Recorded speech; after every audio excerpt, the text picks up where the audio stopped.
Hello friends, welcome to GK mind game. ಪ್ರಶ್ನೆಗಳ ಸಂಪೂರ್ಣ ಮಾಹಿತಿಗಾಗಿ ವಿಡಿಯೋನ ಎಲ್ಲೂ ಸ್ಕಿಪ್ ಮಾಡದೆ ಕಂಪ್ಲೀಟಾಗಿ ನೋಡಿ.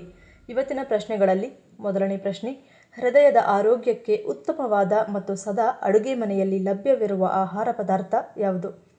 ಆಪ್ಷನ್ಸ್: ಎ ಬೆಳ್ಳುಳ್ಳಿ, ಬಿ ಈರುಳ್ಳಿ, ಸಿ ತುಪ್ಪ, ಡಿ ಅಜ್ವೈನ.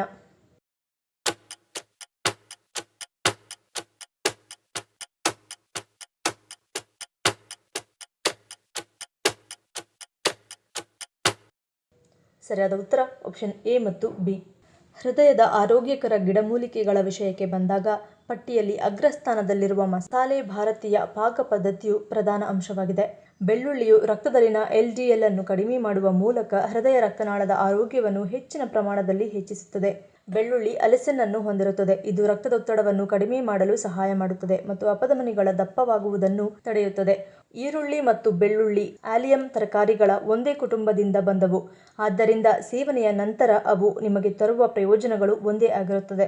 ಈರುಳ್ಳಿ ನಿಮ್ಮ ದೇಹದಲ್ಲಿರುವ ಎಲ್ಲಾ ಅನಗತ್ಯ ಕೊಬ್ಬು ತೆಗೆದುಹಾಕುತ್ತದೆ, ಹೆಪ್ಪುಗಟ್ಟುವಿಕೆಯನ್ನು ತಡೆಯುತ್ತದೆ ಮತ್ತು ರಕ್ತದೊತ್ತಡವನ್ನು ಕಡಿಮೆ ಮಾಡುತ್ತದೆ. ಬೇಯಿಸಿದ ಈರುಳ್ಳಿಗಿಂತಲೂ ಹಸಿ ಈರುಳ್ಳಿ ಹೆಚ್ಚಿನ ಪ್ರಯೋಜನಗಳನ್ನು ತಂದುಕೊಡುತ್ತದೆ. ಎರಡನೇ ಪ್ರಶ್ನೆ, ಎಷ್ಟನೇ ವಯಸ್ಸಿನ ನಂತರ ಪುಟ್ಟ ಮಕ್ಕಳಿಗೆ ಘನ ಆಹಾರವನ್ನು ನೀಡಲು ಪ್ರಾರಂಭಿಸಬೇಕು? ಆಪ್ಷನ್ಸ್: ಎ 6 ತಿಂಗಳು, ಬಿ 7 ತಿಂಗಳು, ಸಿ 8 ತಿಂಗಳು, ಡಿ 9 ತಿಂಗಳು.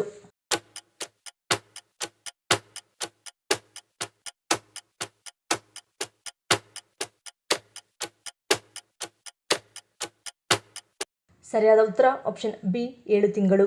ನಿಮ್ಮ ಮಗುವಿಗೆ 6 ತಿಂಗಳ ವಯಸ್ಸಿನ ತನಕವೂ ಎದೆಹಾಲು ಆಹಾರದ ಏಕೈಕ ಮೂಲವಾಗಿರಬೇಕು. ಇದರ ನಂತರ ನೀವು ಅವರಿಗೆ ಹಿಸುಕಿದ ಘನ ಆಹಾರವನ್ನು ನೀಡಲು ಪ್ರಾರಂಭಿಸಬೇಕು. ಇದು ನಿಮ್ಮ ಮಗುವಿನ ಪೌಷ್ಟಿಕಾಂಶದ ಅಗತ್ಯಗಳನ್ನು ಪೂರೈಸಲು ಸಹಾಯ ಮಾಡುತ್ತದೆ. ನೀವು ಮತ್ತು ನಿಮ್ಮ ಮಗು ಬಯಸುವ ತನಕ ಸ್ತನಪಾನವನ್ನು ಮುಂದುವರಿಸಬಹುದು. ವಿಶ್ವ ಆರೋಗ್ಯ ಸಂಸ್ಥೆಯು ಸ್ತನಪಾನವನ್ನು 2 ವರ್ಷ ವಯಸ್ಸಿನವರೆಗೆ ಅಥವಾ ಅದಕ್ಕಿಂತ ಹೆಚ್ಚಿನ ವಯಸ್ಸಿನವರೆಗೂ ಶಿಫಾರಸು ಮಾಡುತ್ತದೆ. ನಿಮ್ಮ ಎದೆಹಾಲು 88% ನೀರಿರುವ ಕಾರಣ ಶಿಶುಗಳಿಗೆ 6 ತಿಂಗಳವರೆಗೆ ನೀರಿನ ಅಗತ್ಯವಿರುವುದಿಲ್ಲ.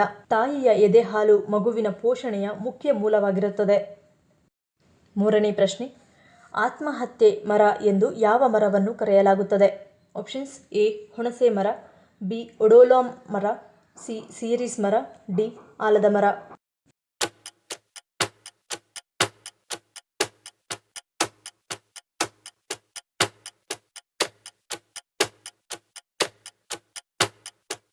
ಸರಿಯಾದ ಉತ್ತರ ಆಪ್ಷನ್ ಬಿ ಒಡೋಲಾಮ್ ಮರ. ಸೆರ್ಬೆರಾ ಒಡೋಲಮ್ ವಿಷಕಾರಿ ಅಪೋಸಿನೇಸಿ ಕುಟುಂಬಕ್ಕೆ ಸೇರಿದ ಮರವಾಗಿದೆ. ಇದು ಹಳದಿ ಮತ್ತು ಸಾಮಾನ್ಯ ಓಲಿಯಾಂಡರ್ಗಳನ್ನು ಒಳಗೊಂಡಿದೆ. ಬೀಜಗಳು ಹೆಚ್ಚು ವಿಷಕಾರಿಯಾಗಿದ್ದು ಮುಖ್ಯ ಸಕ್ರಿಯ ಕಾರ್ಡಿನೋಲೈಡ್ ಆಗಿ ಸೆರ್ಬರಿನ್ ಹೊಂದಿರುತ್ತದೆ. ಮಡಗಸ್ಕರ್ನಲ್ಲಿ ಕಂಡುಬರುವ ಸಂಬಂಧಿತ ಜಾತಿಗಳು ಅಗ್ನಿ ಪರೀಕ್ಷೆಯ ವಿಷವಾಗಿ ಸುದೀರ್ಘ ಇತಿಹಾಸವನ್ನು ಹೊಂದಿದೆ ಮತ್ತು ಹಿಂದಿನ ಶತಮಾನಗಳಲ್ಲಿ ವರ್ಷಕ್ಕೆ 3,000 ಜನರ ಸಾವಿಗೆ ಕಾರಣವಾಗಿದೆ. ಒಡೋಲಮ್ ಮರವು ಸುಮಾರು 50% ಸಸ್ಯ ವಿಷ ಪ್ರಕರಣಗಳಿಗೆ ಮತ್ತು ಭಾರತದ ಕೇರಳದಲ್ಲಿ ಒಟ್ಟು ವಿಷದ ಪ್ರಕರಣಗಳಲ್ಲಿ 10%ಗೆ ಕಾರಣವಾಗಿದೆ. ಇದನ್ನು ಆತ್ಮಹತ್ಯೆ ಮತ್ತು ಕೊಲೆ ಎರಡಕ್ಕೂ ಬಳಸಲಾಗುತ್ತದೆ. ಸೆರ್ಬೆರಾ ಒಡೋಲಾಮ್ ಎಂಬ ವೈಜ್ಞಾನಿಕ ಹೆಸರು ಹೊಂದಿರುವ ಈ ಸಸ್ಯವು ಭಾರತದ ಕೇರಳದಲ್ಲಿ ಸರ್ವವ್ಯಾಪಿಯಾಗಿರುವಂತೆ ಕುಖ್ಯಾತವಾಗಿದೆ. ತೆಳುವಾದ ಕವಲೊಡೆಯುವ ಹೂ ಬಿಡುವ ಮರವು ಮಾರಣಾಂತಿಕ ಕೊಯ್ಲು ಹೊಂದಿದೆ. ಬೀಜಗಳನ್ನು ಹೊಂದಿರುವ ಮೃದುವಾದ ಗಾತ್ರದ ಹಣ್ಣು ತುಂಬಾ ವಿಷಕಾರಿಯಾಗಿ ಹೃದಯವನ್ನು ನಿಲ್ಲಿಸಬಹುದು. ಪ್ರಪಂಚದ ಯಾವುದೇ ಸಸ್ಯಗಳಿಗಿಂತ ಹೆಚ್ಚಿನ ಜನರು ಓತಲಾಂಗವನ್ನು ಬಳಸಿಕೊಂಡು ತಮ್ಮ ಜೀವನವನ್ನು ತೆಗೆದುಕೊಂಡಿದ್ದಾರೆ ಎಂದು ಸಂಶೋಧನೆಗಳು ತಿಳಿಸುತ್ತವೆ. ನಾಲ್ಕನೇ ಪ್ರಶ್ನೆ, ಕನಸಿನಲ್ಲಿ ಏನು ಬಂದರೆ ಶುಭ ಕಾರ್ಯಗಳು ನಡೆಯಲಿವೆ ಎಂಬುದನ್ನು ಸೂಚಿಸುತ್ತದೆ? ಆಪ್ಷನ್ಸ್: ಎ ಹಿರಿಯರು, ಬಿ ಹಾವುಗಳು, ಸಿ ತುಪ್ಪ, ಡಿ ಬಿಳಿ ಹೂವು.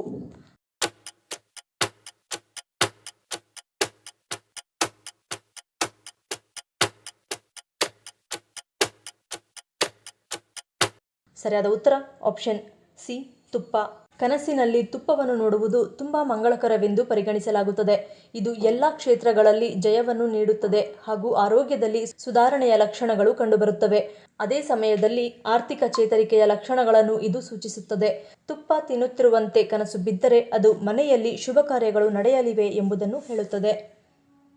ಐದನೇ ಪ್ರಶ್ನೆ, ಯಾವ ದೇಶದಲ್ಲಿ ಕೈದಿಗಳಿಗೆ ಬೈಸೈಕಲ್ ಅನ್ನು ಪೆಡಲ್ ಮಾಡುವ ಕೆಲಸವನ್ನು ನೀಡಲಾಗುತ್ತದೆ? Options: A Russia, B Sri Lanka, C Brazil, D ಉತ್ತರ ಕೊರಿಯಾ.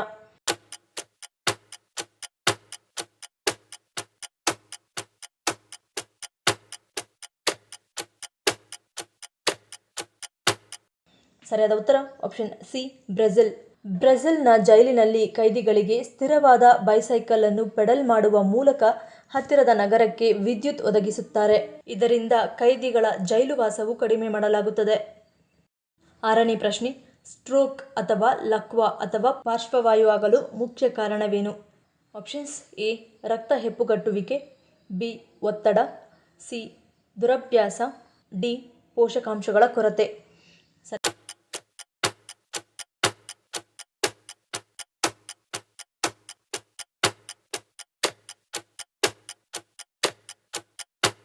ಸರಿಯಾದ ಉತ್ತರ ಆಪ್ಷನ್ ಎ ರಕ್ತ ಹೆಪ್ಪುಗಟ್ಟುವಿಕೆ. ಮೆದುಳಿನಲ್ಲಿ ರಕ್ತ ಹೆಪ್ಪುಗಟ್ಟಿ ರಕ್ತ ಪರಿಚಲನೆಗೆ ಅಡ್ಡಿಯಾಗುವುದು ಸೈಲೆಂಟ್ ಸ್ಟ್ರೋಕ್ ಅಥವಾ ಸದ್ದಿಲ್ಲದ ಪಾರ್ಶ್ವವಾಯುವಿಗೆ ಕಾರಣವಾಗುತ್ತದೆ. ಇದರಿಂದ ಭವಿಷ್ಯದಲ್ಲಿ ಪೂರ್ಣ ಪ್ರಮಾಣದ ಪಾರ್ಶ್ವವಾಯು ಸಂಭವಿಸಬಹುದು. ಜೊತೆಗೆ ಇದರ ಸಾಧ್ಯತೆ 3 ಪಟ್ಟು ಅಧಿಕ ಎನ್ನಬಹುದು ಮತ್ತು ಮೆದುಳಿನಲ್ಲಿ ತೀವ್ರತರದ ಹಾನಿ ಉಂಟಾಗುವ ಸಾಧ್ಯತೆ ಕೂಡ ಜಾಸ್ತಿ. ಇದು ಲಕ್ವಾ ಹೊಡೆಯುವುದಕ್ಕಿಂತ ಮುನ್ನ ಮತ್ತು ಈ ಅಪಘಾತದಿಂದ ಚೇತರಿಸಿಕೊಂಡ ರೋಗಿಗಳಲ್ಲಿ ಸಾಮಾನ್ಯ. ಈ ಸದ್ದಿಲ್ಲದ ಲಕ್ವಾವನ್ನು ಸಾಮಾನ್ಯವಾಗಿ ಮೆದುಳಿನ ಸಿಟಿ ಮತ್ತು MRI ಸ್ಕ್ಯಾನ್ ಮೂಲಕ ಪತ್ತೆ ಮಾಡಲಾಗುತ್ತದೆ. ಸಿಟಿ ಸ್ಕ್ಯಾನ್ಗಿಂತ MRI ಉತ್ತಮ. ಇದು ಅತ್ಯಂತ ಸೂಕ್ಷ್ಮ ವ್ಯತ್ಯಾಸಗಳನ್ನು ಪತ್ತೆ ಮಾಡಬಲ್ಲ ಸಾಮರ್ಥ್ಯವನ್ನು ಹೊಂದಿರುವ ವಿಧಾನ ಹಾಗೂ ಮೆದುಳಿನ ಕ್ಷೀಣತೆ ಮೊದಲಾದ ಅಂಶಗಳನ್ನು ಕೂಲಂಕುಷವಾಗಿ ಪರಿಶೀಲಿಸುತ್ತದೆ. ಮೆದುಳಿನಲ್ಲಿ ಉಂಟಾಗುವ ಈ ಲಕ್ವಾ ವಯಸ್ಸು ಮತ್ತು ಇತರ ಅಪಾಯಕಾರಿ ಅಂಶಗಳನ್ನು ಅವಲಂಬಿಸಿರುತ್ತದೆ. ಈ ಹಿಂದಿನ ಹಲವಾರು ಅಧ್ಯಯನಗಳ ಪ್ರಕಾರ ವಿವಿಧ ರೋಗಗಳಲ್ಲಿ ಈ ಲಕ್ವಾದ ಪ್ರಮಾಣ ಹೆಚ್ಚಾಗಿರುವುದು ಕಂಡುಬಂದಿದೆ. ರಕ್ತನಾಳಕ್ಕೆ ರಕ್ತ ಪೂರೈಕೆ ಸಮಸ್ಯೆ ಹೊಂದಿರುವ 30% ರೋಗಿಗಳು ಈ ಲಕ್ವಾದ ಸಮಸ್ಯೆಯಿಂದ ಬಳಲುತ್ತಾರೆ. 7ನೇ ಪ್ರಶ್ನೆ, ಖಾಲಿ ಹೊಟ್ಟೆಯಲ್ಲಿ ಯಾವುದನ್ನು ಸೇವಿಸುವುದರಿಂದ ಹೊಟ್ಟೆಯ ಬೊಜ್ಜು ಶೀಘ್ರವಾಗಿ ಕಡಿಮೆಯಾಗುತ್ತದೆ? ಆಪ್ಷನ್ಸ್ ಎ ಕಡಲೆ ಬೀಜ, ಬಿ ನಿಂಬೆ ನೀರು, ಸಿ ಎಳನೀರು, ಡಿ ಬಾದಾಮಿ.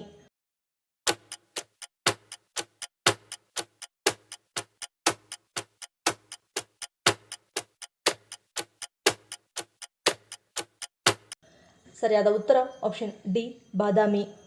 ಹೊಟ್ಟೆಯ ಕೊಬ್ಬನ್ನು ಕಡಿಮೆ ಮಾಡಲು ಬಾದಾಮಿಯನ್ನು ರಾತ್ರಿ ನೀರಿನಲ್ಲಿ ನೆನೆಸಿ ಮತ್ತು ಬೆಳಗ್ಗೆ ಖಾಲಿ ಹೊಟ್ಟೆಯಲ್ಲಿ ಸೇವಿಸಿ. 1 ತಿಂಗಳುಗಳ ಕಾಲ ಹೀಗೆ ಮಾಡುವುದರಿಂದ ಹೊಟ್ಟೆಯ ಕೊಬ್ಬು ಶೀಘ್ರವಾಗಿ ಕಡಿಮೆಯಾಗುತ್ತದೆ. 8ನೇ ಪ್ರಶ್ನೆ, ಒಂದು ಭಾಗದಲ್ಲಿ ಹಗಲು ಮತ್ತು ಇನ್ನೊಂದು ಭಾಗದಲ್ಲಿ ರಾತ್ರಿ ಇರುವ ವಿಶ್ವದ ಏಕೈಕ ದೇಶ ಯಾವುದು? Options A Mongolia, B Estonia, C Ukraine, D Russia.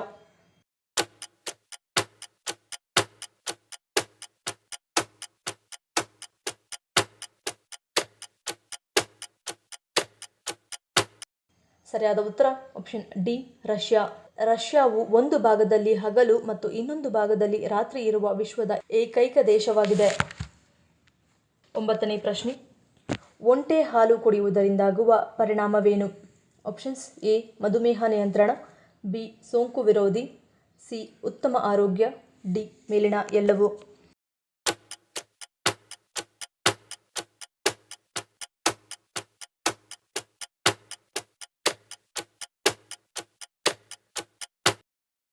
ಸರಿಯಾದ ಉತ್ತರ ಆಪ್ಷನ್ ಡಿ ಮೇಲಿನ ಎಲ್ಲವೂ. ಒಂಟೆಯ ಹಾಲು ನಿಮಗೆ ಪೂರ್ಣ ಪ್ರಮಾಣದ ಪೌಷ್ಟಿಕಾಂಶವನ್ನು ಒದಗಿಸುತ್ತದೆ, ಏಕೆಂದರೆ ಇದು vitamin A, B, C, D ಮತ್ತು ಇ ನಂತಹ ಕೊಬ್ಬು ಕರಗಬಲ್ಲ ಮತ್ತು ನೀರಿನಲ್ಲಿ ಕರಗುವ ವಿಟಮಿನ್ಗಳಿಂದ ತುಂಬಿರುತ್ತದೆ. ಇದು ಕಡಿಮೆ ಮಟ್ಟದ ಕೊಬ್ಬು ಮತ್ತು ಸಕ್ಕರೆಯನ್ನು ಹೊಂದಿರುತ್ತದೆ ಮತ್ತು ಸೋಡಿಯಂ, ಪೊಟ್ಯಾಷಿಯಂ, ಕಬ್ಬಿಣ, ತಾಮ್ರ, ಸತು ಮತ್ತು ಮೆಗ್ನೀಷಿಯಂನಂತಹ ಖನಿಜಗಳ ಉತ್ತಮ ಮೂಲವಾಗಿದೆ. ಈ ಎಲ್ಲ ಪ್ರಮುಖ ಪೋಷಕಾಂಶಗಳು ನಿಮ್ಮ ದೈನಂದಿನ ಪೌಷ್ಟಿಕಾಂಶದ ಅಗತ್ಯಗಳನ್ನು ಪೂರೈಸಲು ಸಹಾಯ ಮಾಡುತ್ತದೆ. ನಿಮ್ಮ ಒಟ್ಟಾರೆ ಆರೋಗ್ಯವನ್ನು ಸುಧಾರಿಸುತ್ತದೆ. ಇದಲ್ಲದೆ ಮಕ್ಕಳಲ್ಲಿ ಎತ್ತರವನ್ನು ಉತ್ತೇಜಿಸುತ್ತದೆ. ಪ್ರೋಟೀನ್ಗಳು ಚಯಾಪಚಯವನ್ನು ಹೆಚ್ಚಿಸಲು, ಹಸಿವನ್ನು ಕಡಿಮೆ ಮಾಡಲು, ಸ್ನಾಯುವಿನ ದ್ರವ್ಯರಾಶಿಯನ್ನು ನಿರ್ಮಿಸಲು ಮತ್ತು ಜೀವಕೋಶಗಳನ್ನು ಸರಿಪಡಿಸಲು ಸಹಾಯ ಮಾಡುತ್ತದೆ. ಸ್ನಾಯುವಿನ ದ್ರವ್ಯರಾಶಿಯನ್ನು ನಿರ್ಮಿಸುವ ಮತ್ತು ತೂಕವನ್ನು ನಿರ್ವಹಿಸುವ ಜವಾಬ್ದಾರಿಯನ್ನು ಹೊಂದಿರುವುದರ ಜೊತೆಗೆ ಒಂಟೆಯ ಹಾಲು ಅನಾರೋಗ್ಯದಿಂದ ಚೇತರಿಸಿಕೊಳ್ಳಲು ಸಹಾಯ ಮಾಡುತ್ತದೆ ಮತ್ತು ಮಧುಮೇಹ ಮತ್ತು ಹೃದ್ರೋಗದ ಅಪಾಯವನ್ನು ಕಡಿಮೆ ಮಾಡುತ್ತದೆ. ಅದರ ಅದ್ಭುತವಾದ ಆರೋಗ್ಯ ಪ್ರಯೋಜನಗಳನ್ನು ನಿಮ್ಮ ಆಹಾರದಲ್ಲಿ ಒಳಗೊಂಡಂತೆ ಒಂಟೆ ಹಾಲು ಯುವ ಮತ್ತು ವಯಸ್ಕರಿಗೆ ಪ್ರಯೋಜನಗಳನ್ನು ಹೊಂದಿದೆ. ಈ ಪ್ರಶ್ನೆಗಳಲ್ಲಿ ನೀವು ಎಷ್ಟು ಪ್ರಶ್ನೆಗಳಿಗೆ ಸರಿ ಉತ್ತರವನ್ನು ಕೊಟ್ರಿ ಅನ್ನೋದನ್ನು ಕಮೆಂಟ್ ಮಾಡಿ ತಿಳಿಸಿ. ಈ ವಿಡಿಯೋ ನಿಮ್ಗೆ ಇಷ್ಟ ಆಗಿದ್ರೆ ಮರಿದೇ ಲೈಕ್ ಮಾಡಿ, ಶೇರ್ ಮಾಡಿ, ಸಬ್ಸ್ಕ್ರೈಬ್ ಮಾಡಿ. ನನ್ನ ಚಾನಲ್ನ ಇನ್ನೂ ಸಬ್ಸ್ಕ್ರೈಬ್ ಮಾಡದೆ ಹಾಗೆ ವಿಡಿಯೋಸ್ ನೋಡ್ತಿದ್ರೆ ಪ್ಲೀಸ್ ಸಬ್ಸ್ಕ್ರೈಬ್ ಮಾಡಿ, ಸಪೋರ್ಟ್ ಮಾಡಿ. ಮತ್ತೊಂದು ಇಂಟ್ರೆಸ್ಟಿಂಗ್ ವಿಡಿಯೋದೊಂದಿಗೆ ಸಿಗ್ತೀನಿ. Until love you all, take care.